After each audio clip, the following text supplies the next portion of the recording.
Seja bem-vindo, boa tarde. Boa tarde, Tony, boa tarde, sociedade Serra Talhadense, que mora no meu coração. Deixa eu dar uma respirada aqui, que subir essa escada não é pra... Já recebeu o título de cidadão Serra Talhadense ainda? Já, né, sim, também, né? enfermeiro, a gente teve essa grata solicitação. A gente tava falando agora há pouco sobre isso, que tem tanta gente que mora em Serra, trabalha, né, constitui família e adotou o Serra Talhada e não recebe o título, né? Certo. Então aí eu digo, quando o doutor Vitor Hugo chegar, eu vou perguntar a ele, porque há quanto tempo que você tá aqui, né? É um paraibano pernambucano, Serra Talhadense. Sou um paraibano com coração totalmente pernambucano. É verdade. Minha filha, meu filho, que primeiro veio ao mundo, é daqui, Serra Talhadense, ou era, né? Deus o tenha. Minha filha é pernambucana, ela teve que nascer em Recife por condições alheias à nossa vontade.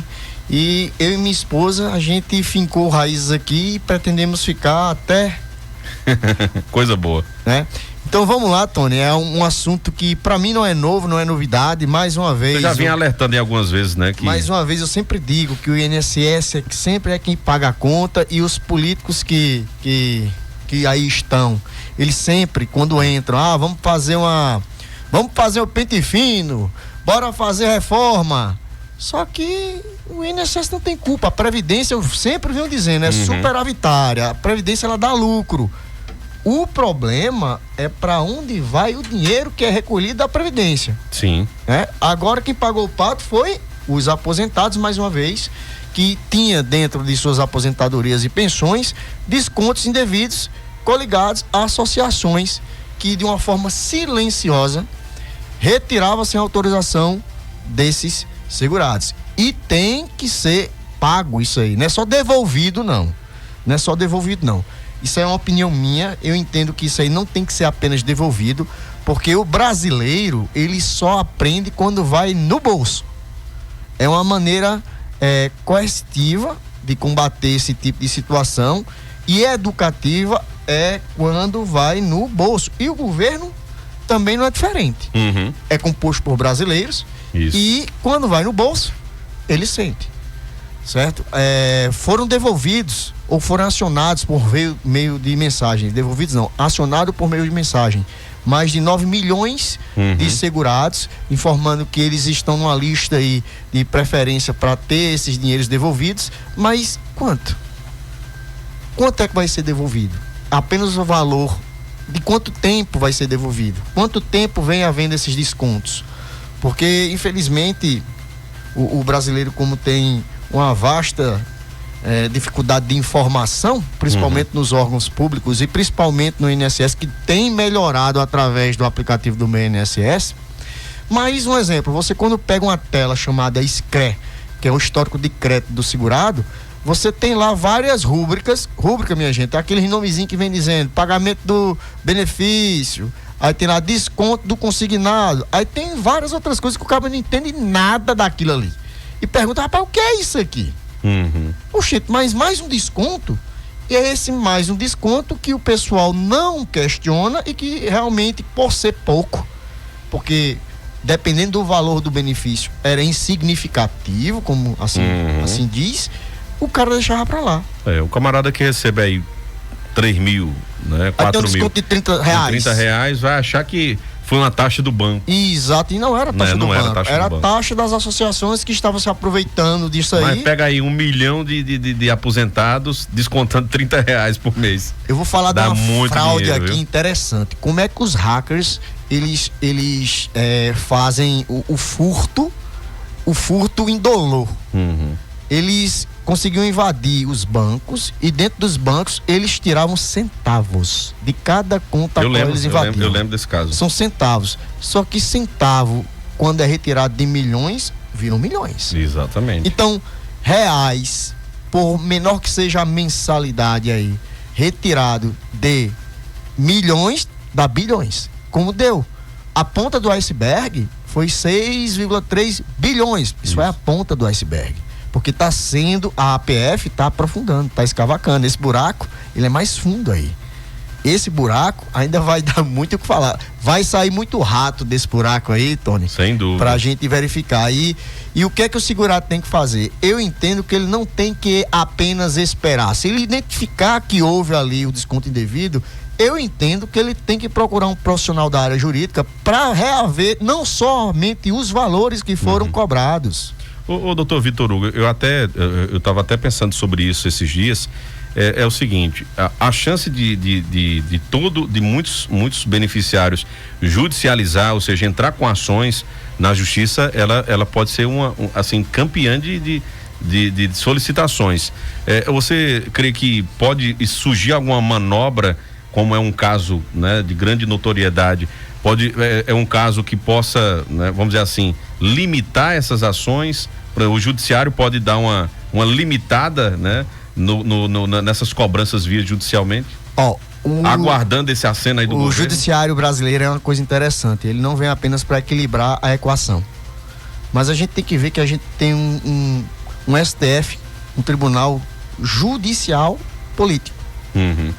Vou dar um exemplo aqui, Tony, eu vou dar um exemplo aqui. Eu atuo faz um tempinho, apesar da minha carinha de menino, entre aspas, mas já tenho cabelos brancos, inclusive tem que dar uma maquiada para não ficar tão... mas... Tem uma tintinha ali, depois eu vou lhe dizer. Passa que a gente resolve. Eu gosto de passar uma aparência de mais jovem, mas enfim, mas o que importa é o espírito. Olha só, a gente tem um tribunal político. E quando o governo ele vai sentir a dor, ele trata de mexer as peças do jogo de xadrez para que as decisões se tornem favoráveis a ele. Vou dar um exemplo, a revisão da vida toda, que era uma tese fantástica que eu tinha convicção, dentre as várias teses jurídicas que passam para o cara se tornar multimilionário de uma forma mais rápida, eu achava que aquela, de fato, por ter um fundamento legal muito consistente, iria passar. Realmente passou. E ainda teve um ensaio que realmente passou. Mas a alegria de pobre, quando eu digo pobre no sentido, é a alegria da gente que é trabalhador, que luta por cada centavo que entra dentro das nossas contas, dura pouco. Por que dura pouco? Porque foi lá, através de uma manobra política, através de uma decisão transversa, eles descobriram, mas eles já sabiam, que existia um outro processo, uma ADIM, uma ação de inconstitucionalidade de lei, que poderia e iria derrubar aquela decisão. E por que fizeram isso? Porque se essa tese passa, ia ser um rombo gigante para os cofres públicos, amigo. Então aí sobressai o interesse do gestor público em cima do interesse e da justiça social. Sobressaiu aí o interesse do gestor público, porque ele precisa de resultado, porque quem é gestor público vê o Estado como empresa e ela precisa dar resultado. O Brasil hoje está com as taxas de juros nas alturas, 14,75, e o pessoal não entende o que é isso. Sabe para que é isso? Chama-se especulação, pessoal. Para o pessoal de fora jogar dinheiro para dentro do país e o país pegar esse dinheiro e colocar a coisa para tracionar internamente. Então nós temos, enfim, um judiciário que, infelizmente, o principal, o STF, que ele é um tribunal político, além de jurídico. Ele é mais político que jurídico. E quando tem interesses governamentais, o governo vai mexer as peças. Como foi que o governo fez isso? Saiu um ministro, se aposentaram dois, entraram dois que tinham a posição favorável do governo. Então, se tem duas peças, já que a primeira votação foi 5-4, se eu não me engano, a segunda reverteu, foi 5-4 em favor do governo. Então, como essa tinha um poder maior, que era um ADIM, derrubou a decisão anterior, e quem pagou o pato? A população. Então, eu entendo que num primeiro momento nós não vamos ter essas barreiras com relação à questão de decisão. Podemos ter outros tipos de barreira. Vamos lá, barreiras com relação a protocolo, que como vai ser uma demanda em massa, o judiciário vai começar a impor barreiras para aceitar a ação para julgar. Ah, mas eu preciso disso. Ah, mas eu preciso de tal documento. Faz sentido? Faz, porque o magistrado ele precisa de segurança jurídica para poder chegar lá e dizer, certo, tu tem direito. O que é segurança jurídica? Ele precisa de documento, algo que de fato comprove que aquela pessoa que diz que teve o desconto, que o desconto de fato foi indevido. Porque, Tony, temos que dar a César o que é de César. Tivemos aí uma fraude bilionária, mas nós também temos que ver que muita gente vai querer pegar carona para receber um dinheiro que de fato ela autorizou. Isso. Porque tem isso também. Era até o próximo questionamento que eu iria falar, era justamente sobre isso. Acontece muitas vezes, né, de ter muitos desses descontos serem realmente autorizados, né? Você autorizou em algum momento, né? Até no dia da concessão do seu benefício, você até pode ter autorizado, né? E tem muito isso, né? Dessa questão também, por isso que tem que ter muito cuidado para que as pessoas também, quem realmente foi lesado, né? Que de fato procura os seus direitos. Procura os direitos. E temos que ter consciência, pessoal, em relação a isso. Eu vou dar um exemplo aqui. Eu até saio em defesa de alguns órgãos representativos. Um exemplo, Sindicato Rural. A CONTAG, é uma das envolvidas. Isso. Tem sua parcela de culpa. Mas o Sindicato Rural, ele tem um trabalho efetivo pela garantia dos direitos do segurado especial. Eu vou dar um exemplo, Tony, muito, muito simples, que aconteceu recentemente. Bora refrescar a memória aí da galera, principalmente dos agricultores, do que aconteceu recentemente. Na reforma da Previdência que aconteceu em 2019... E entrar também eles iam se lascar. A palavra correta é realmente se lascar. Por que se lascar? Porque eles queriam que o segurado, que o agricultor contribuísse para a Previdência, tirando de onde eu não sei, para garantir ali o direito do seu benefício. De se aposentar, isso. E foi o trabalho realizado pelos sindicatos, botaram o pé no bucho, literalmente, que conseguiram aí garantir os direitos e eles saíssem dessa reforma. Então, a importância de nós termos um órgão representativo é legítimo. O que é ilegítimo é a cobrança ilegal dos associados. Isso é ilegítimo, certo? Como diz o pessoal, haja com clareza, diga o porquê, mostre o porquê da cobrança, a importância da cobrança, porque é o seguinte, órgão representativo sem poder aquisitivo, ele não tem força, infelizmente, pessoal, poder e dinheiro é importante para que haja equilíbrio na balança. É interessante essa ressalva que você faz, né, de falar da representatividade, sim, de algumas instituições, associações e sindicatos. Isso é válido colocar, né? Desde que realmente você autorize, né? Exatamente. É como, por exemplo, o nosso sindicato, né, de radialista, e a gente autoriza o desconto daquela porcentagem, e é feito tudo direitinho, é enviado, é pago, né? Tudo conforme, ou seja, há documento, né? Então, desde que haja uma comprovação correta, né? Não é fraude, né? Não é configurado fraude. Então é importante colocar. Exatamente. Fazer o correto. Fazer um trabalho de conscientização. Agora também, doutor Vitor Hugo, uma coisa também que deve ser colocada.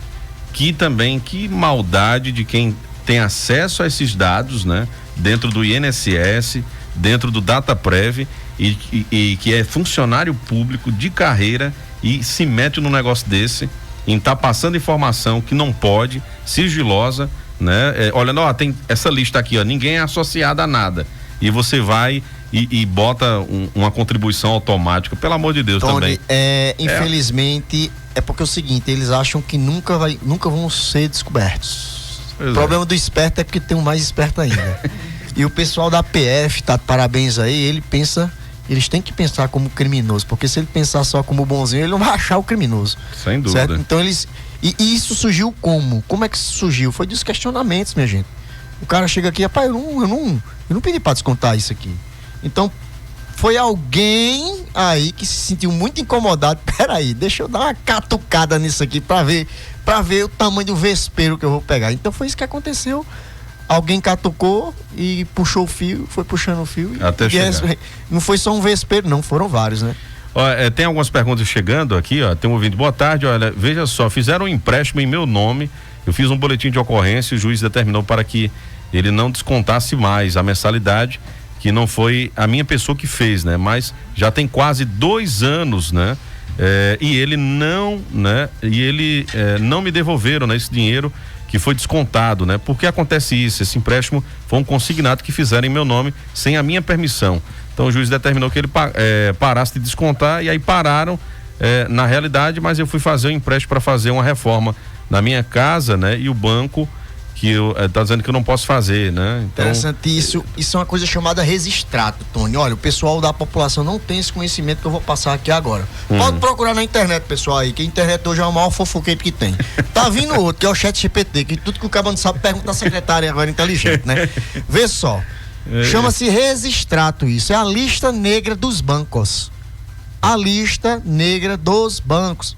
Tem isso, doutor? Tem, compadre. Tem sim. E como é que funciona isso, doutor? É quando você bota o banco no pau, o banco vai pagar aquilo que foi, de fato, obrigado a pagar, mas ele vai numa lista negra, no Banco Central mesmo, dizer só, esse cabo aqui, o score dele tá proibido aqui de fazer empréstimo, porque ele me botou no pau aqui. Aí o cabo tem que ir aonde? Vai no Banco Central, procura esse nome registrado e pede para fazer uma pesquisa. Se seu nome constar lá, compadre, pode ter certeza, cabe uma ação de dano moral contra o banco que lhe colocou nessa listinha.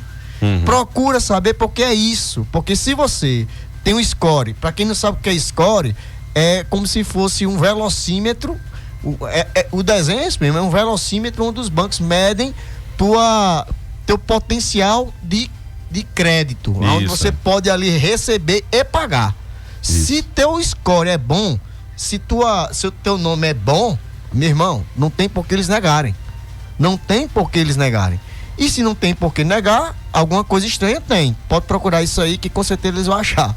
Catuca essa nome, moita repete aí, de novo. Registrato. Catuca essa moita que sai rato dela. Pois é, né? Aí prejudica. O interessante é isso. Fazem um empréstimo indevido. Aí quando o camarada quer ainda fazer lasca o cabo, né? Aí quando faz um empréstimo de verdade, né? Vai tentar fazer um empréstimo de verdade, na pessoa, não, agora eu tô pedindo, não consegue, né? E o que é que acontece, Tom, com relação, só complementando aqui a resposta do desculpa, isso é força do hábito, do ouvinte, é porque é o seguinte, geralmente, quando é comprovado de fato a fraude, o juiz, ele antecipa os efeitos da sentença e pede de imediato o parar de cobrar. Agora, o recebimento das parcelas só vem mesmo quando o juiz dá a marretada final e diz: ó, compadre, tu ganhou. Ô banco, paga aí essas parcelas que você cobrou indevido e ainda paga aqui o dano moral para que o cliente tenha aí ressarcido o seu dano. É isso que acontece. Rapaz, é complicado. Doutor Vitor Hugo, em relação a esses bloqueios, tem muita gente com dúvida. Bloqueio de consignado que foi lançado aí pelo governo também. Como é que se dá isso? E falou o seguinte, eu vi pela matéria que fala que esse bloqueio é tanto já de consignado já feito, como também para novos, né? Como é que seria isso? Eles estão parando de descontar, mas tem que ter muito cuidado com isso, porque daqui a pouco vem a cobrança. Olha só, o bloqueio do consignado foi uma proteção que foi criada dentro do aplicativo do meu INSS, a qual o segurado ele vai lá no menu, pode colocar o seguinte, pessoal, quem não souber achar onde é que está esse danado, porque tem lá os itenzinhos que você procura, você digita bloqueio de consignado, vai ter lá uma abazinha onde você dá um clique e fica impedido dos bancos realizarem qualquer tipo de bloqueio, a não ser com uma segunda ordem sua, que tem até a segurança de 2 fatores que tem que se fazer e tal. Sim. Ou seja, é mais uma trava de segurança para que o segurado não tenha ali ou não seja vítima de fraude. Agora é o seguinte, se você não considera, não reconhece um consignado que já existe e você pede o seu cancelamento, tenha certeza que você não fez. Porque se você fez, se você aparecer lá na selfie, porque tem muito disso também, sabe, Tom? Nunca fiz, eu não conheço esse banco, mas geralmente o cara entra num banquinho representante aí que o cara tem 50 mil bancos e vai atrás do que tem o melhor score, do que vai fornecer o melhor valor. Tem 50 mil bancos aí, de repente, tá lá o cara na selfie ainda fazendo o Vzinho assim, ó. E aí o que é que acontece? Quando entra na justiça, toma ferro, no bom sentido. Toma ferro porque o juiz às vezes é ocupado. Você fez esse empréstimo, você fez o gozo, então você vai ter que pagar e ainda vai ter que pagar o advogado do banco. A sucumbência. Age de má fé, né? E pode ser condenado em litigância de má fé e ainda ter que pagar o advogado do banco ou o advogado do cara que deu a entrada, né? Tá vendo aí? Tem que ter cuidado, tem que ter a certeza. Isso, exatamente. Procura aí, puxa na memória para não cometer esse erro. Exatamente, né? Olha, tá dizendo, não fala meu nome, sou aposentada, né? Quando foi no dia que fui tirar meu pagamento, né? Tinha 7 mil, né? Aí fui no advogado, ele falou que se eu fizesse a transferência para a justiça, eu fiz, né? Aí que o doutor fala sobre isso, né? Eu não entendi muito bem aqui. Eu entendi mais ou menos. Vê só, Tony, é o seguinte, o que é que os bancos estão fazendo? De repente o aposentado chega lá, vai na conta fazer o saque. Quando vê o saque, pelo menos é isso que eu entendi. Quando vê o saque, esse dinheiro aqui não é meu, não. Tinha um valor a mais. Tem um valor a mais que não era da pessoa. Os bancos estão fazendo isso. Eles jogam o dinheiro lá dentro. Aí o cara pensa que o dinheiro é dele, ele saca. Então, quando o entendimento judicial com relação a esses empréstimos, o aceite tácito. Ou seja, agora entendi. O dinheiro estava lá, mas você sacou. É de empréstimo, alguém fez indevidamente o empréstimo, o dinheiro obviamente caiu e a pessoa retirou. Quando a pessoa retira, para alguns magistrados entendem que é um aceite tácito. Meu amigo, você sabia que não era seu e você aceitou? Só que existe aí uma outra coisa. Tá, cadê o contrato aí do aceite? Então a transação foi irregular. Tá, cadê a segurança jurídica com relação a meus dados? Exatamente. Isso tem que ficar impune também? Não é? Agora vamos saber o seguinte, o que é que foi peço na hora que o advogado deu a entrada? Foi peço também uma indenização pela essa questão da proteção dos dados? Então nós temos que ver essa situação. Ela confirmou que é isso mesmo que aconteceu. Exato, tá vendo? Você eu sou ninja, pô, tem um bola de cristal aqui. Ou seja, mas é isso, cara. Então, o que é que tem que ser feito? Neste caso, a orientação que pelo menos a gente tem dado pro pessoal é não faça este levantamento. Não faça. Não faça. Eu acho que o colega aí deve ter dito o seguinte: tire esse dinheiro e faça um depósito judicial para garantir que tem boa fé e que quer devolver o dinheiro. Possa ser que tenha sido feito isso. Mas também pode ser feito o seguinte: não pegue esse dinheiro, pode deixar na sua conta. Deixa lá. Mas não pegue que não é seu. E procure um profissional da área jurídica para poder dar entrada nessa ação e ver aí uma indenização por danos morais e materiais e a restituição pelas cobranças indevidas que vão acontecer no seu benefício. Muito bem. A gente tá chegando aqui no finalzinho, deixa eu só trazer um áudio aqui. Oi, Tony, boa tarde. Boa tarde. Aqui é Bernadette que tá falando. Ô, Tony, quem faz um empréstimo de R$20.900 e desconta R$494,20, é normal? Ou é muito puxado? Aí vai depender do valor desse do banco, empréstimo, né? que desconta.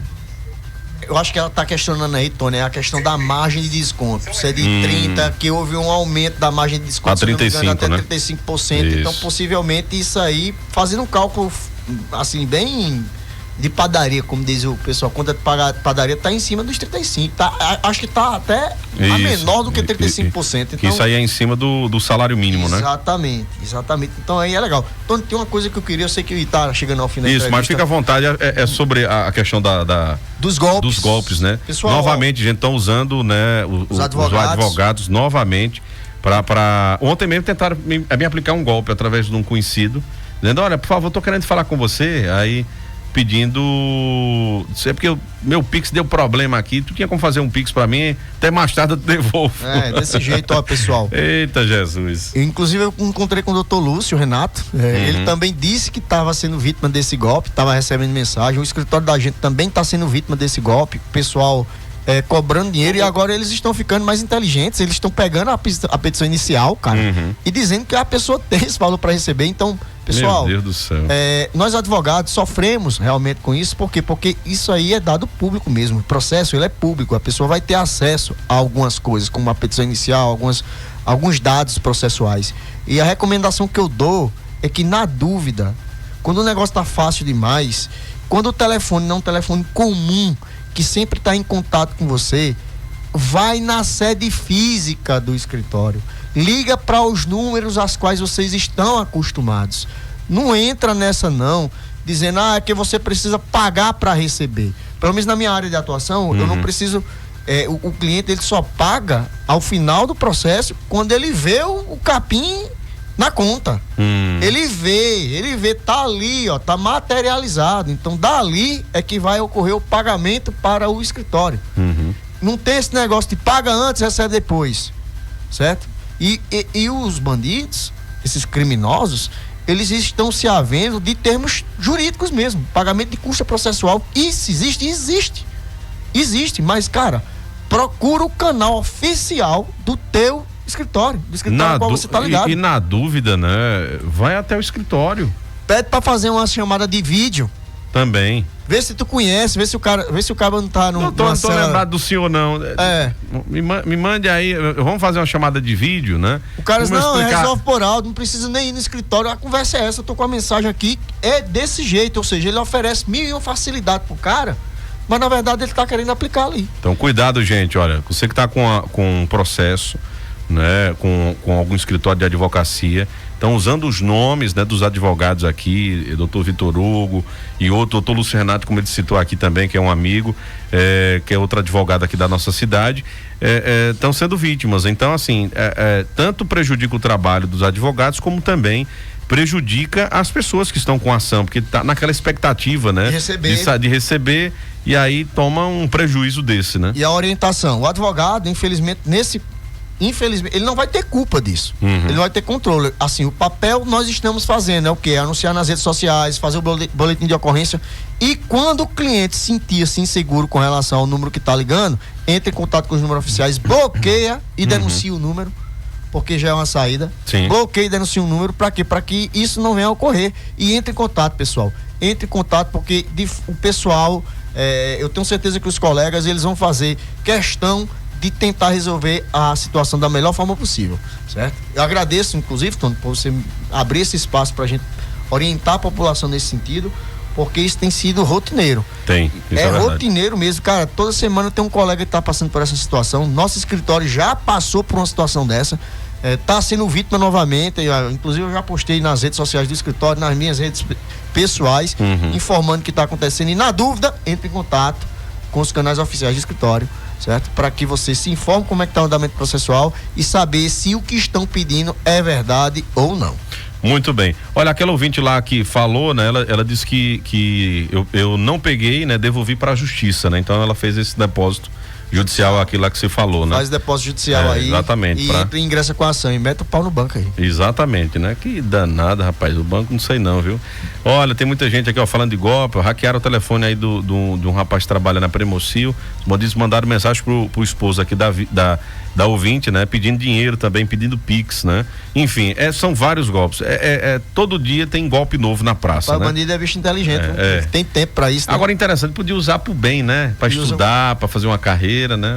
Enfim, mas eles querem o fácil, né? Então, que é o fácil, infelizmente. Doutor Vitor Hugo, um forte abraço, meu querido, e no desdobramento aí dessa mega operação, né, da fraude do INSS, a gente vai lhe chamando para nos atualizar e também dar esse norte para a população. E outra coisa, estou muito preocupado com essa questão do meu INSS, muitos aposentados que não têm acesso ao aplicativo, nunca baixaram, né? E aí fica complicado, que é o canal que o governo está utilizando para notificar, né? Também, então, muito sério isso, tem que ter uma campanha aí maciça, educativa por parte do governo, para que as pessoas baixem realmente esse aplicativo, né? Eu tô rindo aqui que o governo, quando quer cortar, ou quando não quer, quer que o cara compareça, ou quer que o cara baixe, a primeira coisa que ele faz é suspender. Isso, o pagamento. Será que ele vai suspender para aquela pessoa que tem a receber? Peraí, deixa eu bloquear aqui para avisar, para fazer com que o cara venha aqui para receber dinheiro. Será que ele vai fazer isso? Agora aí você tocou, nunca, viu? Então, assim, e de fato é uma campanha de conscientização nossa, de vocês meio que trabalham nos meios de comunicação, falar para a população que baixar o aplicativo, sim, monitorar, verificar se está correto a concessão, se não tem desconto indevido. Então, baixem, se informem, procure, conhecimento tá aí, procure um profissional da área jurídica também para dar orientação, não dói não, isso é importante, agir de forma preventiva. E é isso, Tony. E sempre que vocês nos chamarem, a gente vai estar. Estão pedindo para me chamar de novo. Sempre. Eu agradeço. Sempre. Para mim, eu gosto muito disso. Você sabe que a gente tem até um podcast, inclusive a gente vai gravar amanhã.